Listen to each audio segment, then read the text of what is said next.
Ano ang dapat kong gawin upang magkamit ng buhay na walang hanggan? Kung tutuusin, ang panilong tanong na ito ng eskriba ay tunay namang pinakamahalagang tanong sa buhay. Ito ay dapat araw-araw maging panuntunan natin sa mga gagawin natin sa buhay. Anong dapat kong gawin upang magkamit ng buhay na walang hanggan? Sapagkat napakagandang panukat nito sa mga pipiliin natin sa buhay. Dahil minsan, ang mga pinipili natin,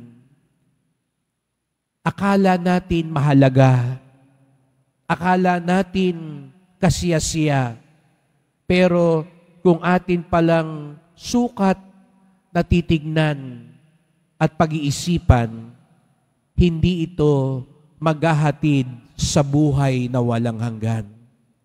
Kaya nga, ito yung ating laging idasal na ang bawat pipiliin natin makatulong makahatid sa buhay na walang hanggan. Yung pinagdarasal po ninyo ngayon, yung inihiling natin sa mahal na pong Nazareno,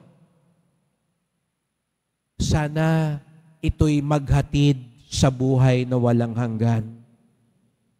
Dahil kung hindi rin naman, magbibigay lang yan ng kagalakan dito sa lupa, kaginawahan dito sa mundo, ibibigay lang yung luho o gusto lang natin, pero hindi pa rin pala ito magtutulay sa buhay na walang hanggan.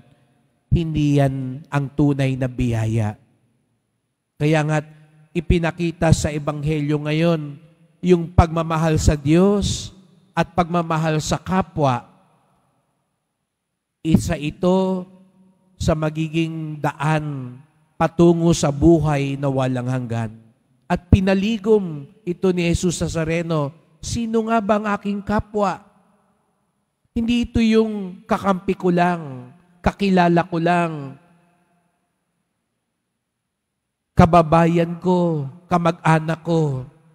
Kung hindi, ang kapwa natin ay ang kapwa nilikha ng Diyos. Ang kapwa natin maging ang kaaway at hindi natin lubos nakakampi o kapanalig, sapagkat sa buhay na walang hanggan, tayong lahat ay titipunin ng Diyos. Tayong lahat ay dapat matulad sa mapagkupkop na pag-ibig ng Diyos. Kaya nga't ito yung ipagdasal natin. Paghatid sa buhay na walang hanggan at pagtulad sa mapagkupkop na pag-ibig ng Diyos. Hindi mapili. Hindi yung naglalabas ng iba, kung hindi tumatanggap gaya ng pagmamahal ng pong Jesus Nazareno. Ngayong araw na ito, ipinagdiriwang din natin ang kapistahan ng mahal na Birhen ng Santo Rosario. Alam natin sa mga Katoliko, ang rosaryo ay isa sa pinaka-paborito natin dasal. Isa sa pangkaraniwan nating dasal. Ngunit alam din natin, ito ang isang pinagsasawaang ding dasal ng iba, lalo na ng mga kabataan, lalo na ng mga hindi mahilig magsimba at magdasal. Kasi para sa kanila, paulit-ulit lang ang rosaryo. Kaya kung pwede lang siguro iba sabihin, ang sagot na lang nila, pareho rin, pareho rin. No? Dahil parang paulit-ulit lang. At sasabihin ng iba, para namang sirang plaka. Itong mga Katoliko kung magdasal nitong Santo Rosario. Kasi naman din minsan kung magdasal tayo, daig pa natin ang robot din. Parang wala na sa isip natin. Nagmamadali na lang tayo para matapos. Pero alam nyo, hindi lang yung mismong pagdarasal ng Santo Rosario ang nagbibigay ng biyaya. May aral din sa pamamaraan ng pagdadasal nito. Sa paulit-ulit nating pagdarasal. Ngunit kung ito'y may pagninilay at isinasa puso, yung paulit-ulit na dinadasal, gaya ng paulit-ulit na ginagawa, ay magiging paraan para matuklasan ng Diyos, para makahatid din sa buhay na walang hanggan. Sapagkat aminin natin, kaumpisa pa lang ng araw na ito, yung mga gagawin natin sa araw na ito, malamang bukas, karamihan doon gagawin uli natin. Di po ba mas madalas yung mga inuulit nating ginagawa sa araw-araw kaysa sa mga kakaibang gagawin?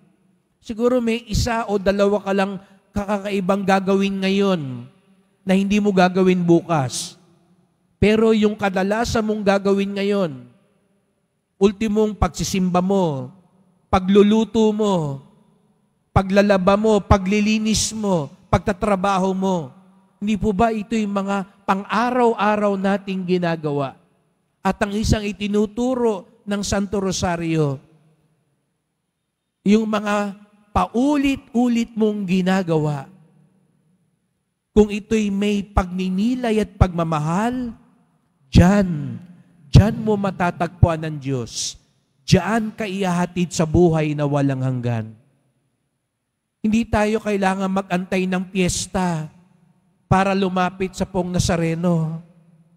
Hindi mo kailangan mag-antay ng Biyernes Santo para magdasal ng lubos sa Diyos. Kaya nga may Santo Rosario, araw-araw ginagawa, ordinaryong ginagawa, sapagkat ang isang aral din ng Santo Rosario, doon sa mga pang-araw-araw at ordinaryo at paulit-ulit nating ginagawa, doon tayo ihahatid sa buhay na walang hanggan. Kaya't humiling tayo sa mahal na Birhen na natitiyak ko, mas natutuklasan din niya ang Diyos. Hindi lang sa mga extraordinaryong pagkakataon sa buhay. Opo, nakatagpo niya yung anghel. Pero natitiyak ko, nakatagpo din niya ang Diyos nung nagluluto siya, nung nagsusulsi siya, nung naglilinis siya ng bahay, nung nagdadasal lang siya ng tahimik. Tulungan niya tayo sa pagdarasal natin ng Santo Rosario, sa pagtatanong natin araw-araw, anong dapat kong gawin upang magkamit ng buhay na walang hanggan. Tulungan niya tayong lalong mapalapit sa Diyos, lalong mahatid sa kaharian ng Diyos.